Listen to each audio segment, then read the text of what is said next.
안녕하세요. 쿠니입니다. 오늘은 물가에 대해서 한번 얘기해 볼까 합니다. 오늘 아침에 기사가 하나 떠서 거기에 대해서 한번 얘기를 해볼 건데, 뭐든 안 해야 버티는 고물가 시대가 이제 기사 제목이고, 소비자 물가가 8월에 저점을 찍고 9월부터 계속 상승을 해서 현재 2.4% 최고 수준에 도달했다라는 겁니다.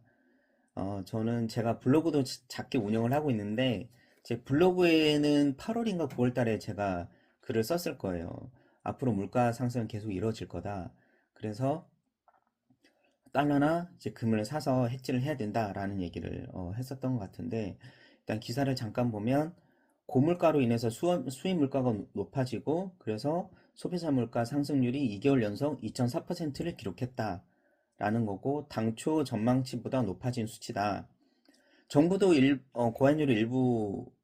고환율 영향을 일부 인정하긴 했지만 향후에 국제 유가가 안정이 되고 작황이 개선되면 내려질 거다라는 입장인데, 그렇지 않죠. 지금 국제 유가 좀 조정되고 있는데도 우리나라 환율 계속 올라갔죠. 예, 그렇습니다.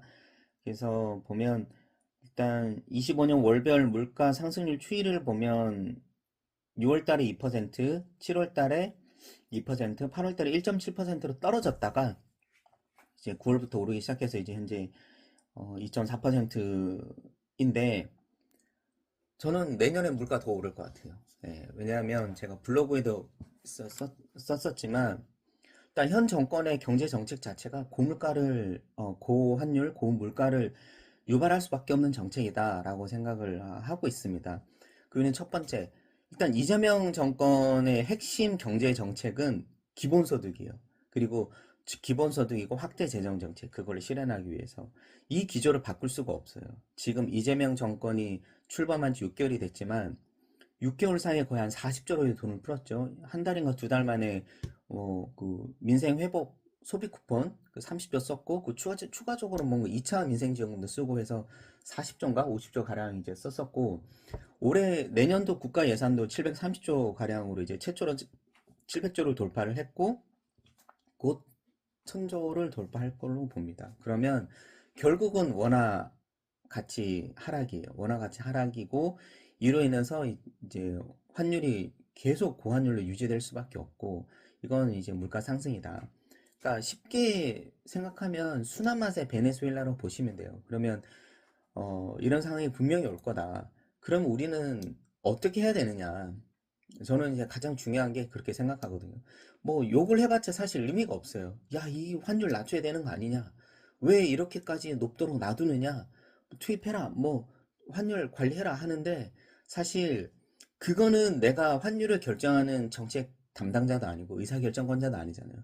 내가 바꿀 수는 없어요. 그러면 이 상황에 맞게 내가 대응을 하는 것이 중요하다라는 입장이고, 이런 상황에서는 달러나 금을 사야 된다. 아니면 실물 자산을 사야 된다. 그래서 만약에 집이 없으신 분들은 부동산을 사시고, 집이 있으신 분들은 달러나 금을 사셔가지고 이 원화 가치 하락에 대해서 좀 방어를 하셔라. 이 기조는 계속 갈 수밖에 없어요. 내년에도 지방선거가 있고, 지방선거 때문에 사실 환율을 꾸역꾸역 어떻게든 그때까지 최대한 막을 겁니다. 막다가 막 근데 이게 사실 밑 빠진 독에 물 붓기 식인 거죠. 결국 핵심인 금리를 올리지 않으면 환율이 안 잡힐 겁니다. 근데 이재명 정권에서 절대 그 금리를 올리지 못할 거예요. 그러니까 안 그래도 사실 지금 국채 확대 재정 정책을 하게 되면 금리를 올릴 수밖에 없대요. 국채 금리 올라가니까 올라가기 때문에 그걸 부담할 수가 없고, 두 번째, 민생 경제가 너무 안 좋아져요. 지금 사실 끝없는 유동성을 풀어가지고 겨우겨우 버티는 식으로 아마 정권은 동안 그런 경제 정책을 펼 거라고 저는 봅니다.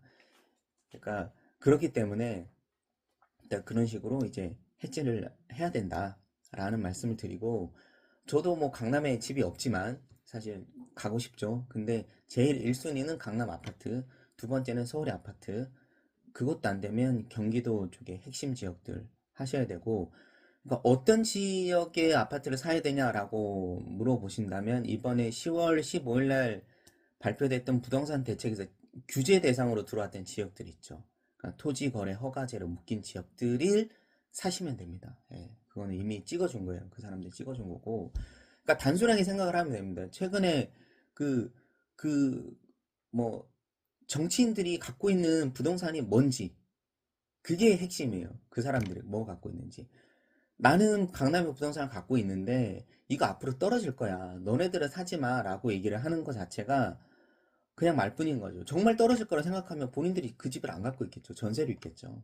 예. 그러니까 거기서 좀, 어, 핵심을 좀 파악하셨으면 좋겠고, 오늘 얘기는 내년도 물가 더 올라간다.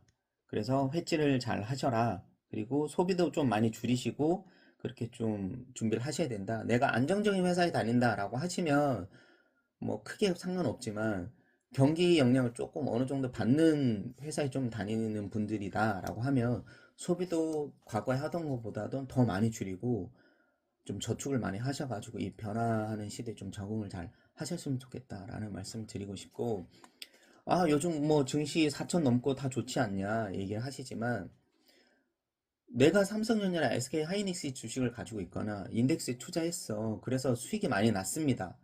그러면 그분들은 오케이 그럴 수 있지만, 내가 거기 투자도 하지 않았고 아무것도 없는데 그냥 이재명 뭐 나는 내가 금전적으로 이익을 본 건 없지만 이재명 정부 잘한다라고 얘기하는 거는 내 인생에 별로 도움이 안 돼요. 그렇잖아요. 나는 뭐 손실 보고 있는데 그래도 나는 내 계좌는 좀 손실 보지만 현 정부는 굉장히 그래도 국민들을 위해서 잘 열심히 일하는 정부다라고 이렇게 칭찬을 하시게 되면 그분들은 뭐 어쩔 수 없습니다. 예, 그 뭐 제가 드릴 말씀이 없는 것 같고, 중요한 건 내가 잘 사는 게 중요한 거예요. 내가 잘 사는 게. 그러니까 거기에 맞게 좀 판단을 하셨으면 좋겠다라는 말씀을 드리겠습니다. 그럼 다음에 또 뵙겠습니다. 감사합니다.